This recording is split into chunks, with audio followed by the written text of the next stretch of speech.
그 무전취식이 발견됐다 그러면 저나 직원분들 모두한테 현장을 그대로 돌아 테이블을 치우면 그 순간 받기 힘들다고 봐야 됩니다. 네, 안녕하세요. 오늘은 일산 라페스타 왔고요. 여기 라페스타 아마 메인 거리 정도 되는 것 같습니다. 무전취식 관련돼 가지고 오늘 좋은 정보를 주실 분이 있어서 오늘 찾아가 보도록 하겠습니다.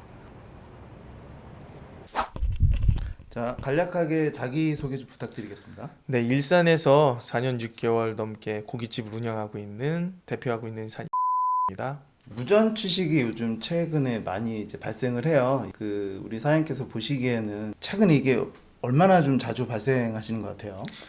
제가 오픈한 지 4년 6개월 됐는데 20년도에 한 번 발생했고 그리고 최근 1년 사이엔 3건이 발생했습니다. 뭐 코로나 영향도 좀 있는 거. 아무래도 그런 영향도 있는 것 같아요. 자, 그러면 그때 심정이 어떠셨는지 좀 말씀해 주시겠어요? 당연히 기분 더럽고 안 좋죠. 네, 더럽고. 네.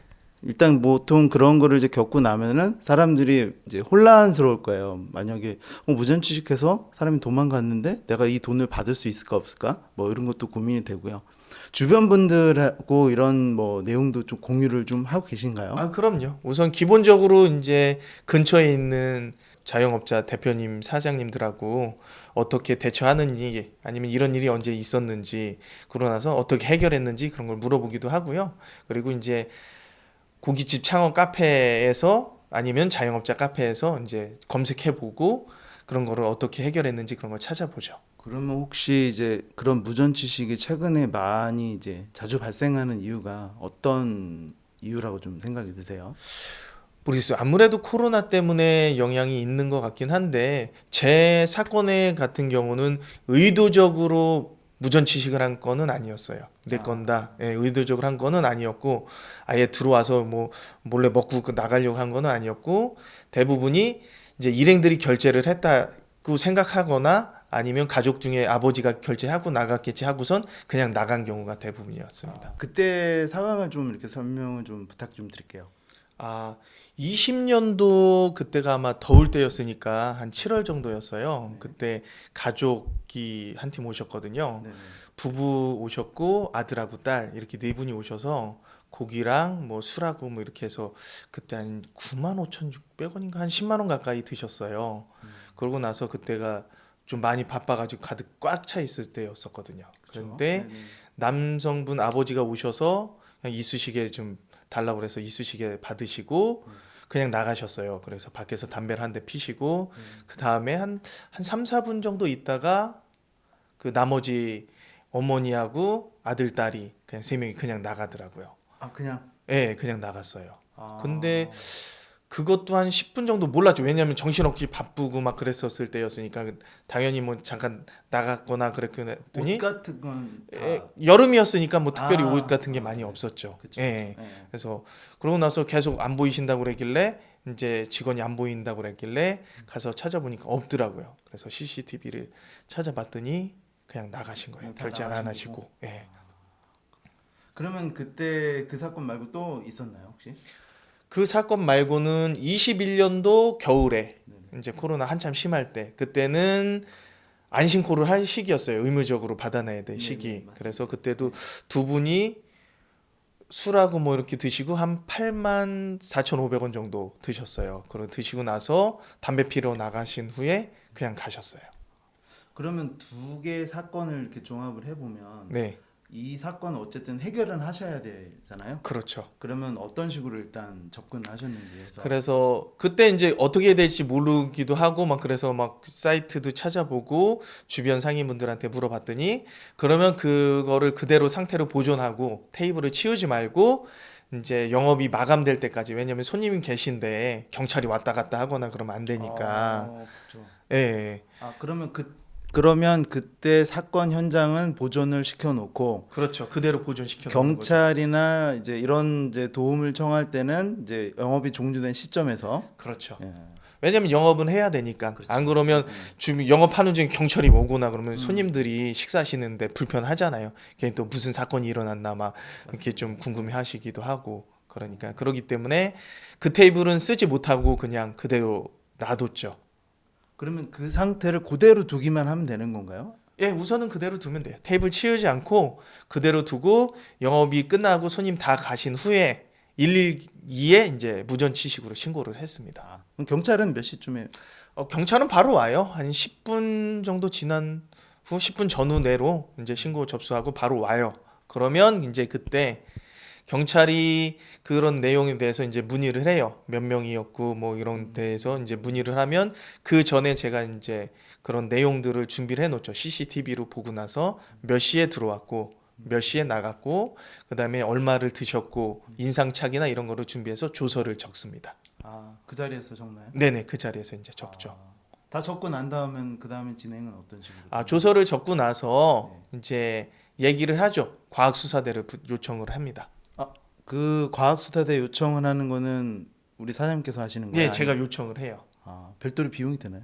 비용을 들진 않아요. 비용 들진 않고. 네네. 그러면 일단은 과학수사대 접수를 이제 진행하고 나서 이제 그 다음 프로세스가 어떻게? 예. 과학수사대를 접수를 하면 그 과학수사대 분들이 이제 먼 곳에 있다 그러면 시간이 좀 많이 걸리고 근처에 있다 그러면 저기 시간이 뭐 금방 한 2, 30분 내에도 오시더라고요. 그래서 코로나 때는 그때는 많이 안 바쁘셔서 그런지 TV에 나오는 것처럼 뭐 지문 감식할 때 뭐 분칠해 가면서 막 먼지 날리면서 그런 확인하는 거 있잖아요. 그런 거를 그 현장에서 했었어요. 그러면 영업 시간이 끝난 이후에 오신 거예요? 네, 그렇죠. 늦게까지 하시네요, 그분들. 예, 그럼 야간에도 이제 하시더라고요. 그리고 그때는 코로나 시기라 9시인가 10시까지밖에 영업을 안 할 때였어요. 예. 그러면 지금까지 설명해 주신 거에 추가로 조금 더 좀 디테일한 부분 좀 설명 좀 드릴게요. 네. 그러니까 과학수사대가 오셔서 저도 처음 봤습니다. 좀 신기하더라고요. 그렇죠. 범죄 현장이나 뭐 이런 데서 보는 거를 제 눈으로 직접 보니까 두 분이 2인 1조로 해서 오셔서 그 밥그릇, 숟가락, 아니 밥그릇, 그다음에 물병, 물컵, 소주병, 소주잔 등 지문 채취를 하시더라고요. 그 테이블에 대해서 그 테이블에 있는 것들을 전부 다 해요. 왜냐하면 거기에 저희 직원들이나 제 거의 지문도 남아 있을 수 있으니까. 네, 그래서 그것들을 전부 다 하는데 뭐 물병이나 물잔 같은 거는 이제 알록달록한 거는 지문이 나오지가 않으니까 그거는 안 된다고 말씀하시더라고요. 그런가요? 네네, 맞습니다. 그러면 투명한 용기? 투명한 용기에 올록볼록하지 않은 거, 흔히 말하는 엠보싱처럼 이렇게 폼이 패여 있거나 그런 건 매끄러운 것들. 네네, 매끄러운 것들만 이제 지문들이 가능하고. 잘 떠지는 거죠. 그러니까 지문 감식 이외에 추가로 또 하는 게 있나요?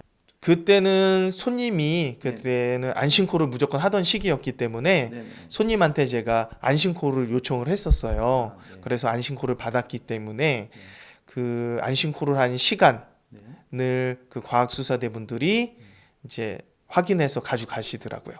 그 시간을 하면은 그쪽에서 데이터를 넘겨받는 뭐 그런 건가요? 그렇죠. 이제 원래는 이제 그런 것들은 개인 정보로 안 되는데 이제 그런 거는 어떤 무전 취식에 관련된 건이기 때문에 그쪽에다가 요청을 하고 영장 청구를 요청을 해서 이제 그 지문 전화번호를 받았더라고요.